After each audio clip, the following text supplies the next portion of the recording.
Essa é a primeira edição do Mídia em Xeque. É um programa do curso de jornalismo da Universidade Franciscana com produção dos acadêmicos.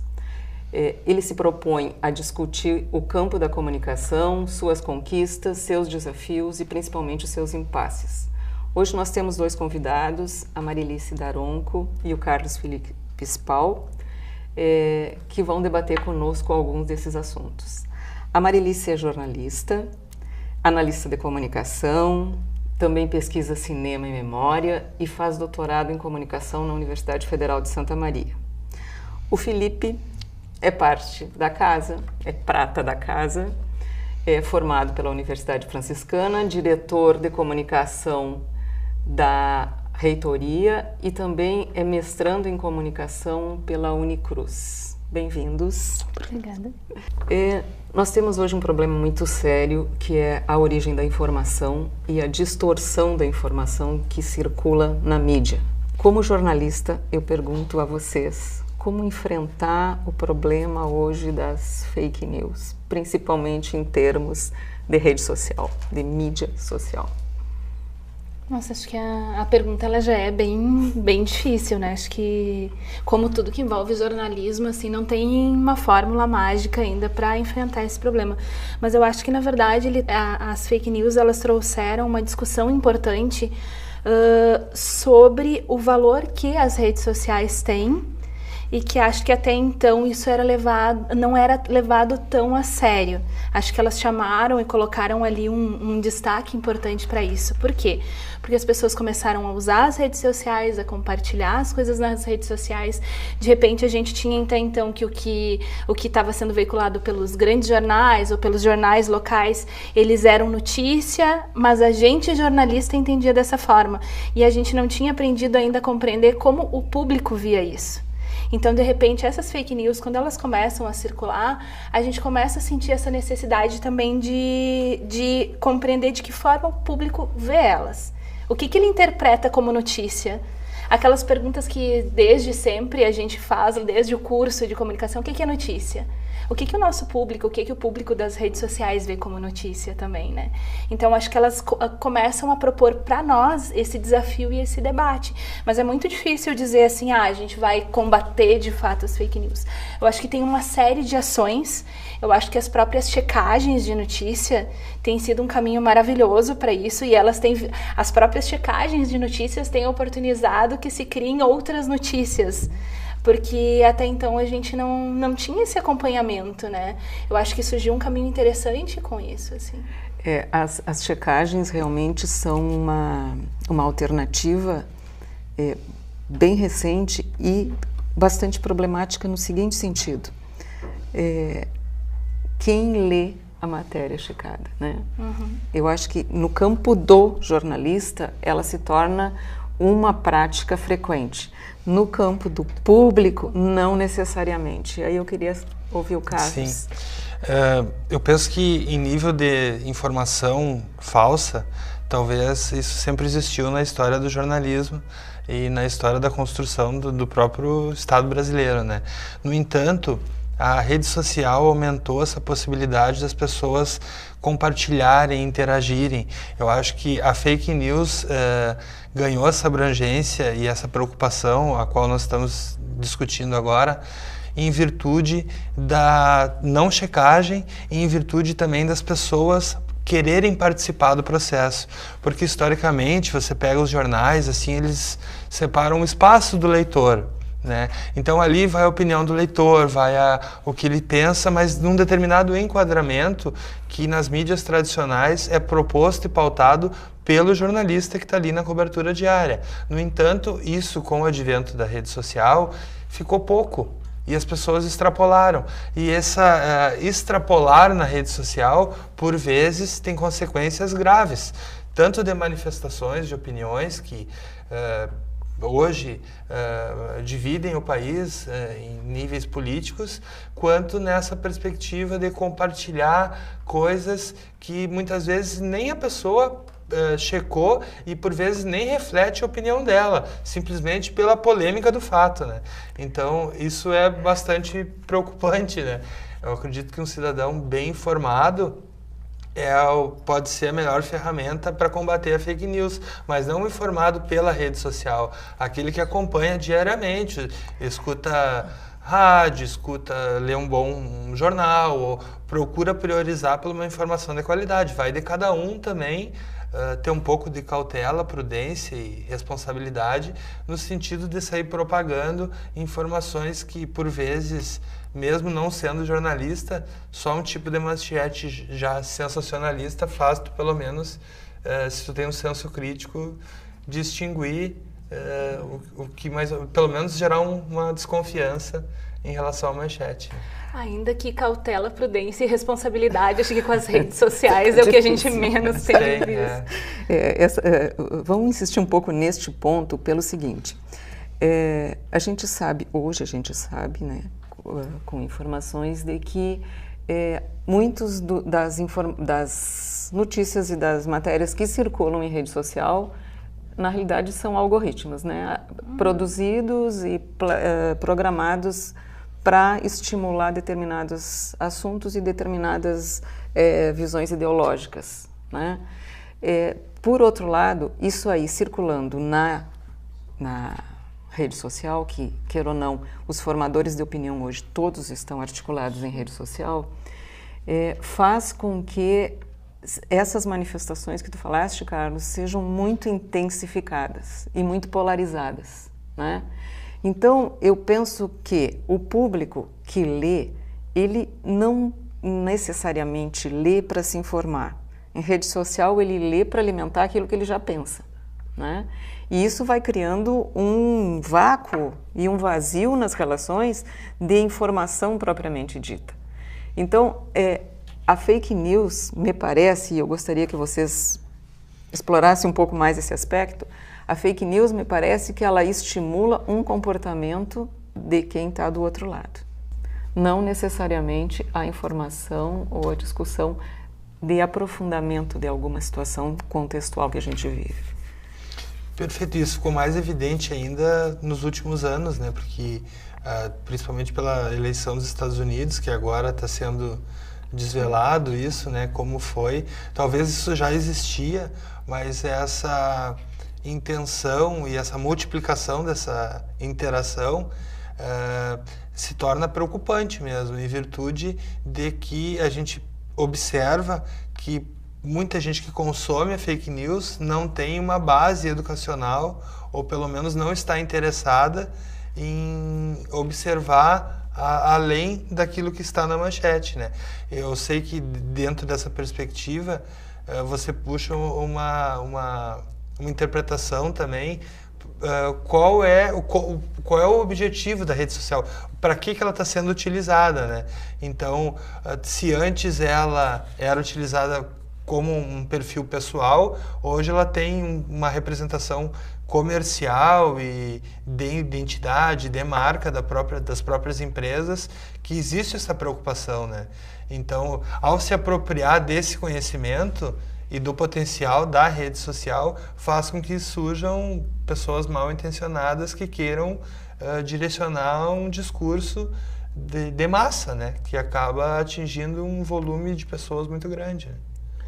Eu acho que tem uma preocupação também, assim, no sentido da gente pensar que a fake news, ela pode não ser não só a fake news pura, como a gente está dizendo ali, mas de repente um depoimento, dependendo de como ele for conduzido, um testemunho, um depoimento dentro de uma entrevista, dependendo do que vai ser dito, ele também pode se transformar nessa fake news de interesse. Um político que dá, por exemplo, uma entrevista argumentando algo que é de interesse dele, que ele fez determinado projeto, se isso não for checado pelo jornalista, de fato ele se transforma, sem querer, numa fake news, né?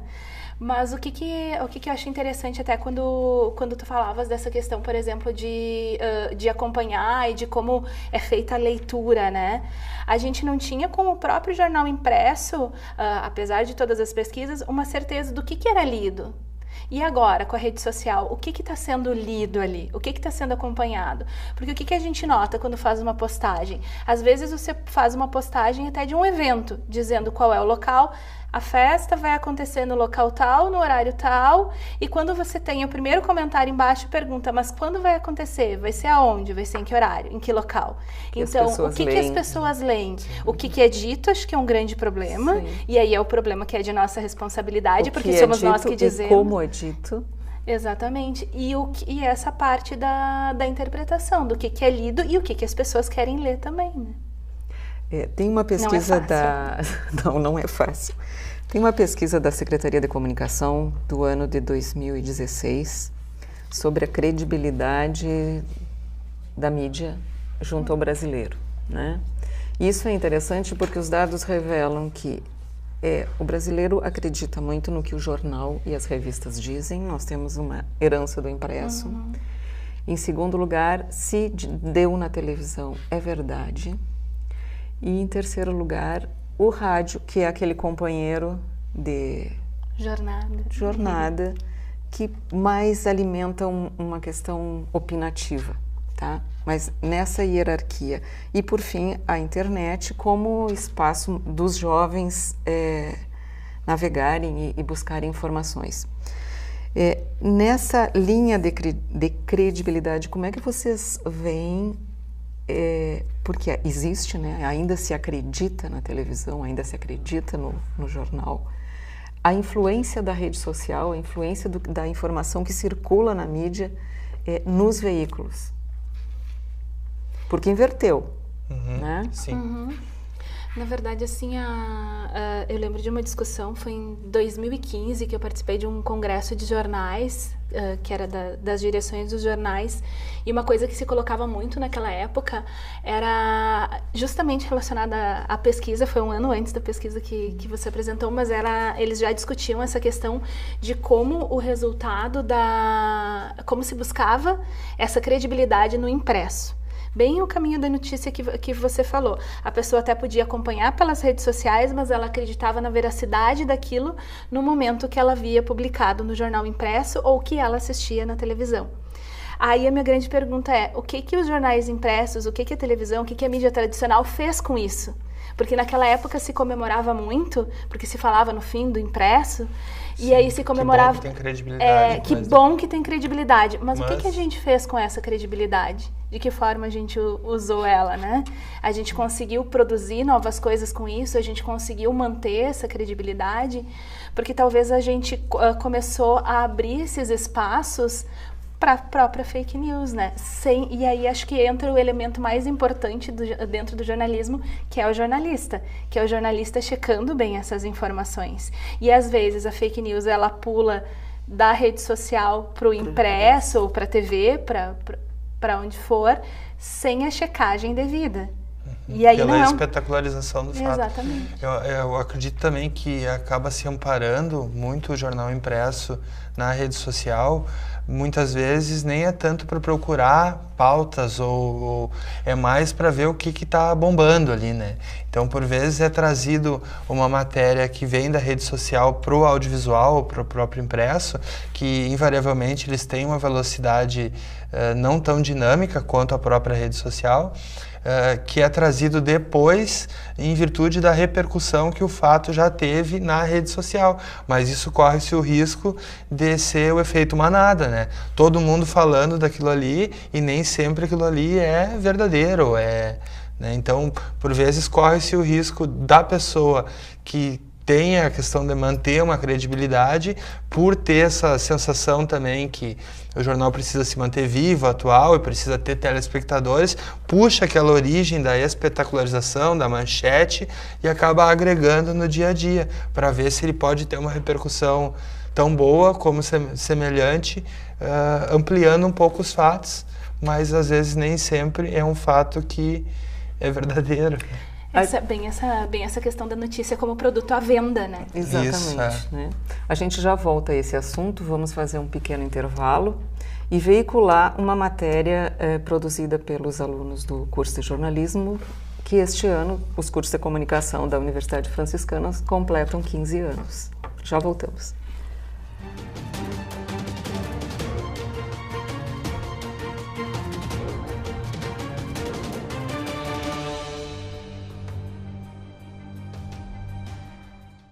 Em mais de 60 anos de trabalho no ensino superior, construímos uma história acolhida por você, que nos escolheu e depositou sua confiança em nosso trabalho. Nesse caminho, trilhamos esforços em conjunto, na certeza de que seriam recompensados. Já fomos FIC, FACEM, FAFRA, Centro Universitário Franciscano, Unifra. Agora, somos a universidade que você escolheu. Somos Universidade Franciscana. Somos você. Em 2018, os cursos de Comunicação, Publicidade, Propaganda e Jornalismo da Universidade Franciscana completam 15 anos. E hoje você é o meu convidado para conhecer um pouco mais a sua história e os seus laboratórios.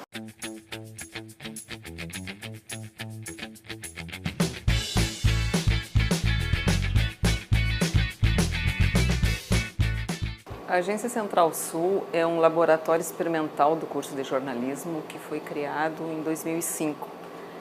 Nós atuamos com uma experiência do fazer jornalístico em tempo real.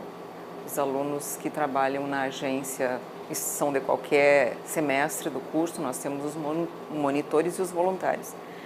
E a produção de matéria faz a apuração, traz as informações, produz a matéria, nós editamos em conjunto e ela é publicada no site.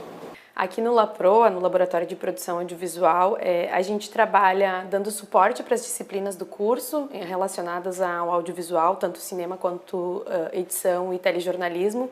E a gente também desenvolve projetos com os alunos que se voluntariam a cada semestre. Então a gente passa desde produção textual até a elaboração e a apresentação de programas para televisão, como também a gente pensa programas direcionados para a internet para experimentar diferentes tipos de linguagem e possibilidades narrativas que o meio audiovisual proporciona. Estamos aqui no LINC, Laboratório Integrado de Comunicação. O primeiro laboratório, na época, se chamava Núcleo, dos cursos de jornalismo e publicidade e propaganda aqui da antiga Unifra, que agora é a Universidade Franciscana, né? Somos universidade, somos você.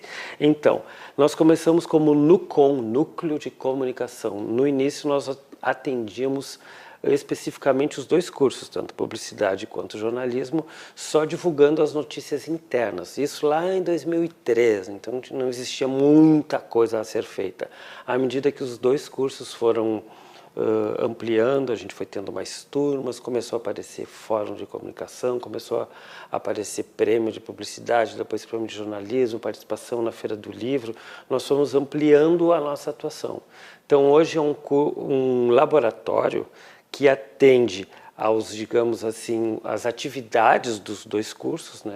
Nós somos os produtores dessas atividades que eu citei agora há pouco, e também nós fazemos a assessoria de imprensa, ou seja, toda a mediação, o contato com os veículos sai por aqui. Qualquer atividade de qualquer disciplina, qualquer laboratório, outro laboratório dos cursos sai daqui. Então é um trabalho integrado de professores do jornalismo e da publicidade e propaganda e também dos acadêmicos, os nossos monitores. Aqui somos eu, professor Bebeto Badic, a professora Cristina Jobim Rollerbach. Eu estou desde 2003, a Cristina entrou mais ou menos lá por 2009, 2010, e nós temos uma série de atividades. Para este ano de 2018, nós já estamos em andamento com a Feira do Livro, ao qual nós participamos todos os anos. Estamos organizando também a festa dos 15 anos dos dois cursos, mais o Fórum de Comunicação de 14 a 16 de agosto e depois os dois prêmios, o de Publicidade e o de Jornalismo, que serão em novembro. Ou seja, trabalho tem muito. Um grande abraço, o FNTV, somos nós, somos você. O LAPEC, Laboratório de Pesquisa em Comunicação, faz parte do curso de jornalismo, é um dos tantos laboratórios, e nós trabalhamos diretamente com os alunos de TFG1 e TFG2, e em TFG1, organizando a jornada que nós temos a cada fim de semestre, tirando qualquer dúvida que eles tenham no decorrer do processo, principalmente em relação à questão metodológica. TFG2, nós organizamos as bancas que tem no final do semestre e atendemos os alunos de uma maneira geral, aqueles que têm dúvidas em relação a como entrar num curso de pós-graduação depois que se formam aqui, como escrever um artigo, se existem grupos de pesquisa aqui no curso, como eles fazem para participar, como participar do Expocom, do Intercom, como apresentar trabalhos fora aqui da UFN e assim por diante. Nós estamos aqui todas as tardes no 4º andar do prédio 14. O Laboratório de Fotografia e Memória é um laboratório lotado nos cursos de jornalismo e de publicidade e propaganda. Ele tem como intuito ofertar ao aluno a possibilidade de fotografar nessas áreas específicas para além da sala de aula, e também ele tem como função atender as demandas fotográficas da instituição, colaborando com os jornais da faculdade, com os jornais do curso de jornal, com as demandas do curso de publicidade e, obviamente, atendendo toda a instituição que necessita de fotografia para o seu dia a dia, né? Então, é um laboratório que tem um tempo de história, porque é um dos primeiros que surgiram junto com os cursos. Em outubro esse laboratório faz 15 anos, e é um prazer estar à frente dele, ensinando, fazendo com que as pessoas interajam sobre fotografia, aprendam mais sobre fotografia, troquem experiências sobre isso e, obviamente, tenham um aprendizado mais aprofundado do que aquilo que eles aprendem em sala de aula. Então, é um laboratório importante, é um laboratório que tem força e é um prazer estar à frente desse laboratório nesses quase 15 anos. Saindo um pouco no núcleo jornalístico, indo mais para a área da publicidade e propaganda, vamos conhecer um pouco da AGEMA, a agência publicitária aqui da universidade.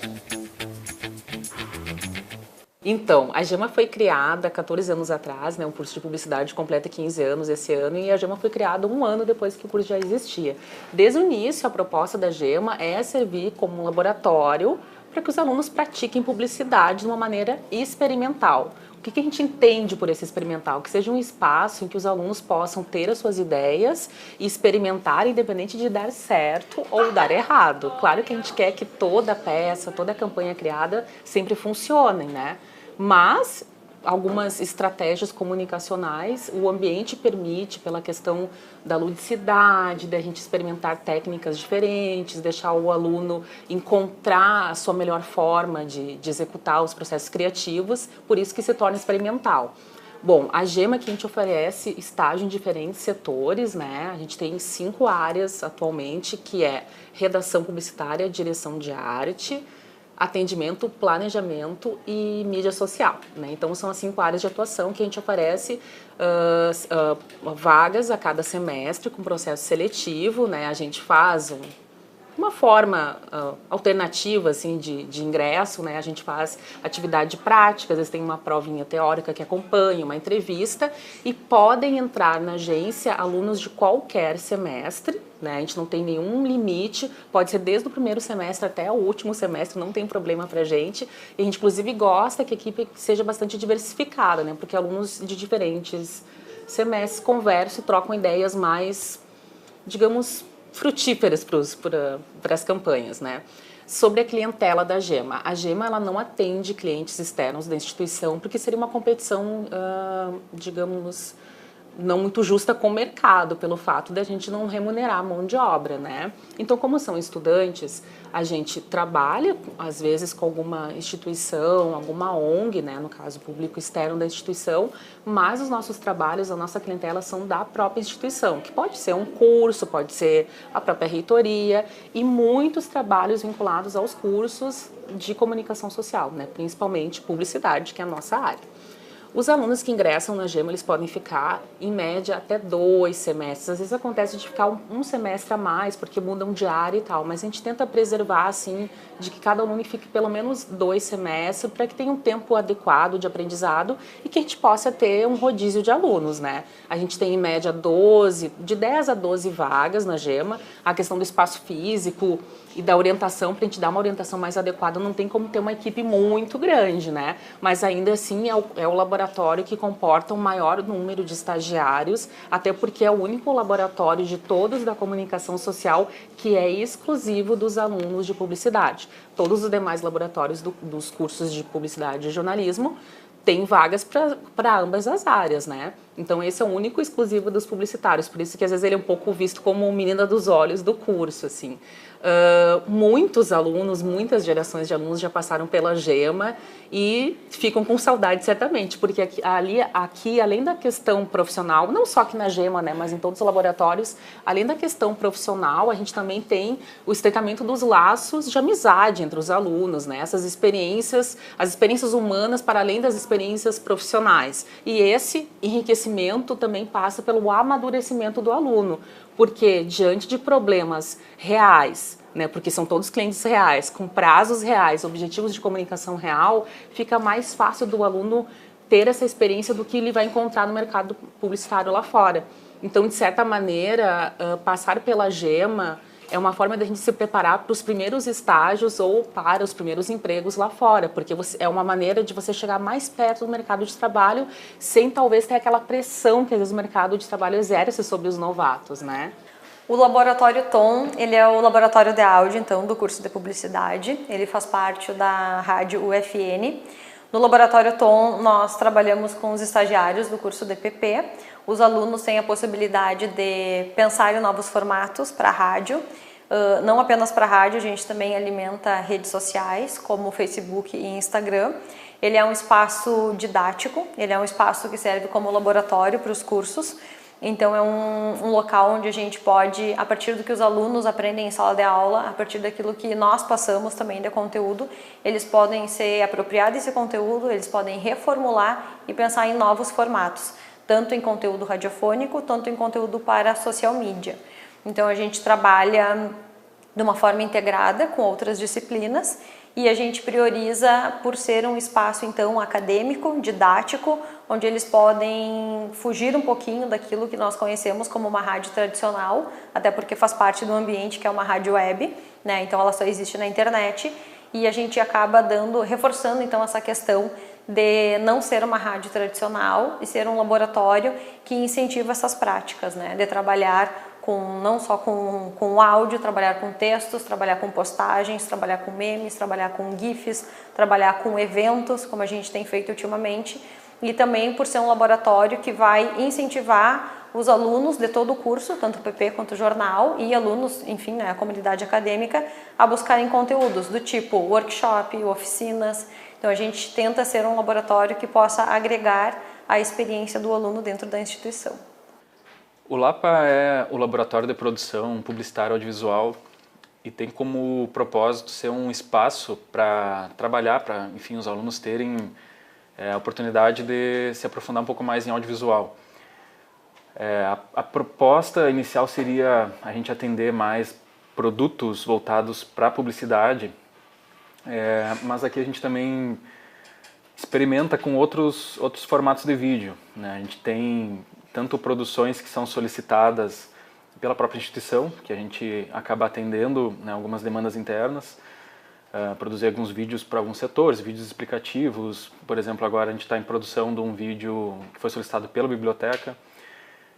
Então, esses setores que solicitam, né, algum material em audiovisual, a gente participa em todo o processo, né? Os alunos eles têm essa experiência de passar pela pré-produção, de desenvolver roteiro, fazer pesquisa, buscar referências, planejar. Depois a etapa de produção, que é realmente né, colocar a mão na massa, colocar em prática, né, o que a gente planejou. E, por fim, pós-produção, que seria essa parte mais de montagem, de edição, finalização e trilha sonora. Atualmente, então, a gente tem, né, projetos que são solicitados, que estão sendo solicitados, né, que tem digamos, um fluxo contínuo. E os alunos também são, digamos, provocados a buscar festivais, enfim, né, terem digamos, esse interesse, essa postura mais proativa de também propor desenvolvimento de vídeos que não necessariamente também são audiovisuais publicitários, mas, por exemplo, vídeos experimentais, curta-metragem, material didático também, que é um dos materiais que a gente está produzindo nesse semestre.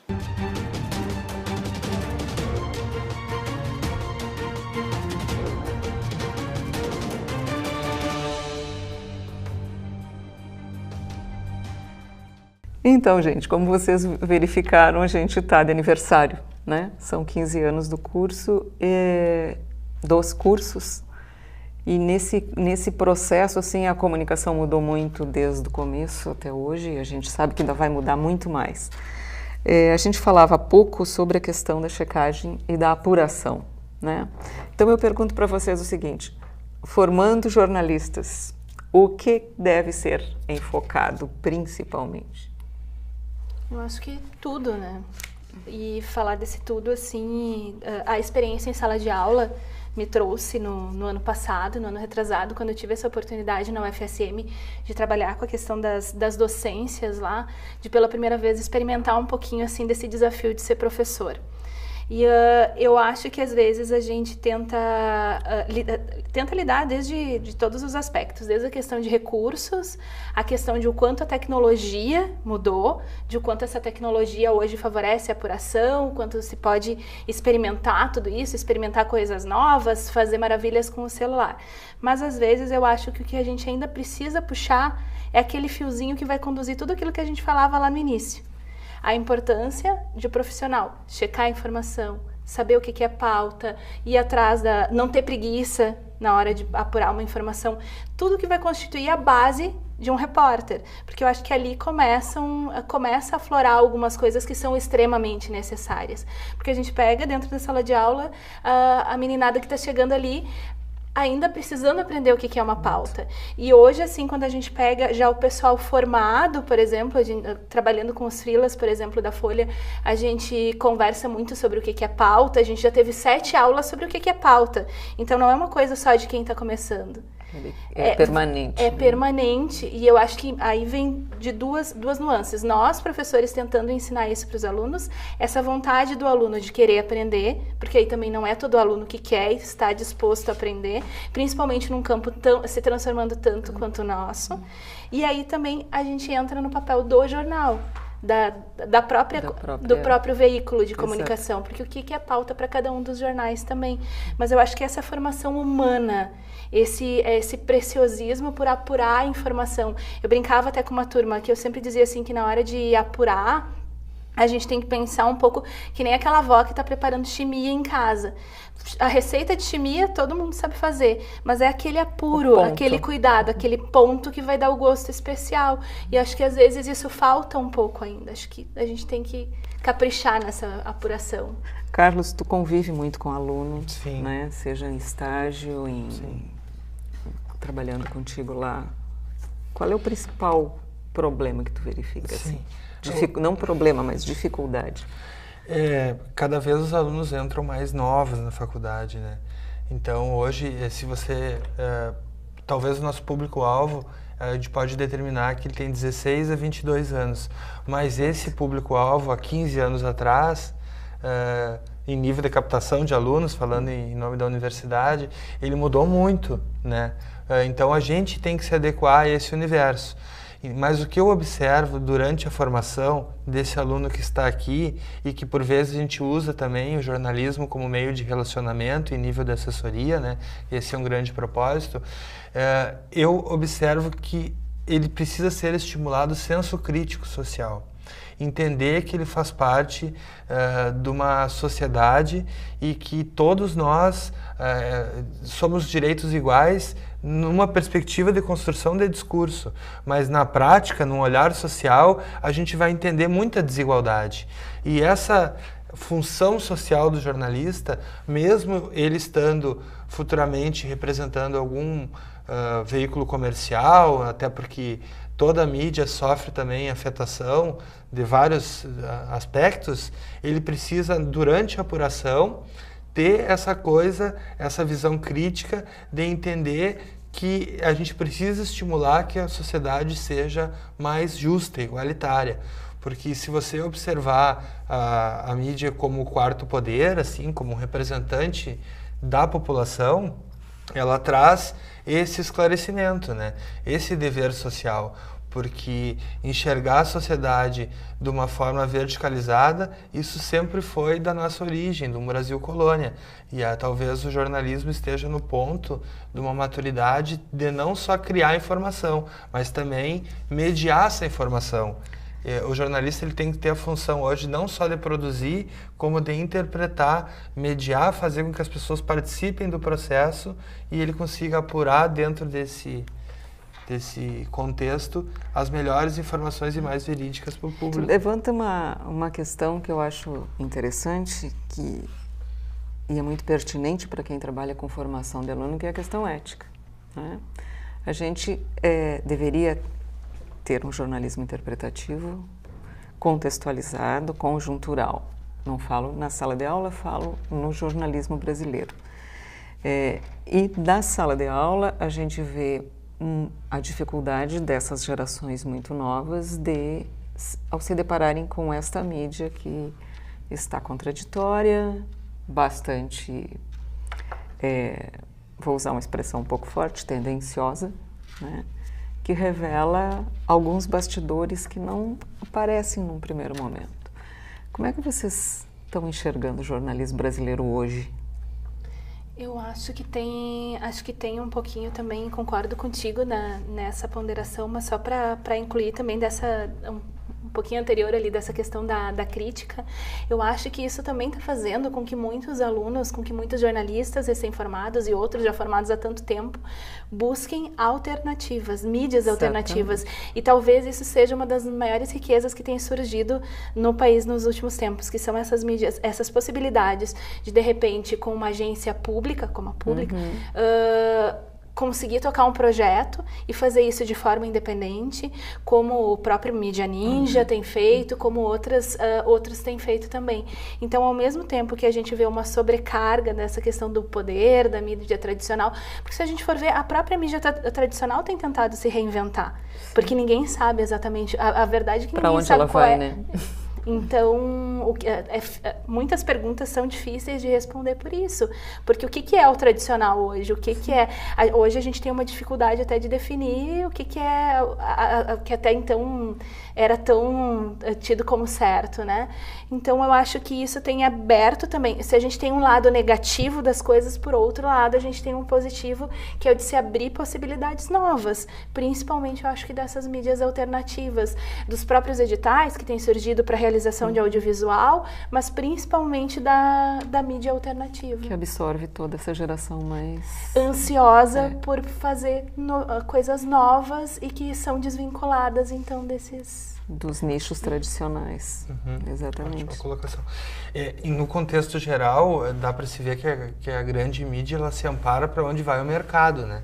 Então, se as atenções estão voltadas para determinado partido ou determinado... Quem está na liderança, quem está no governo acaba amparando, porque também é uma sensação de dependência, porque os grandes investidores nas mídias de massa, muitas vezes são o próprio governo, o próprio Estado, né?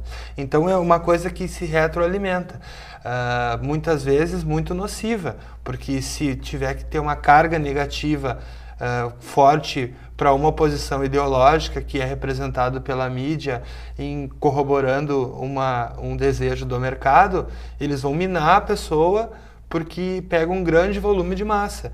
Mas essas alternativas, principalmente multimídias que vêm surgindo, eu acho que isso destaca esse aluno que está na formação. Antes se discutia muito, vamos fazer TV, jornal ou rádio. Hoje se discute o que não vamos fazer, né? Porque se tu pensar num veículo novo e alternativo, você tem que agregar todas essas ferramentas e ter uma apropriação de linguagem e principalmente construção textual que se aplique num discurso adequado a cada uma delas, né? Para que seja uma coisa realmente bacana, né? Porque o leitor também quer coisas interessantes, além de coisas verdades, né? Esse contexto que vocês colocam traz alguns aspectos, né? Que eu acho que é preciso considerar. Um é que o mercado mudou, né? Aquele emprego como nós o conhecíamos tem deixado de existir, né? Ou existe em condições muito pouco favoráveis para a produção jornalística propriamente dita. O outro lado é que esse espaço que se abre para empreender também é um tanto incerto do ponto de vista de manutenção, embora seja bastante rico da produção de conteúdo, né? Então, quais as alternativas? Acho que pode ser ambas, né? Eu acho que tem que conciliar essa experiência, assim, quem tiver a oportunidade de estar numa mídia tradicional sempre é bom para a maturidade profissional de cada recém-formado, porque mesmo compartilhando ambientes de uma redação, dá muita maturidade para o recém-formado, né? Então ele aprende, nem que seja, a ter um olhar diferenciado e saber, não, isso eu não quero para mim, eu quero montar uma coisa alternativa, sabe? Acho que essa experiência profissional no dia a dia também acrescenta a visão crítica, porque tu vai, para te conviver com, se tu quer ser um jornalista fera, tu vai ter que conviver com pessoas feras, né?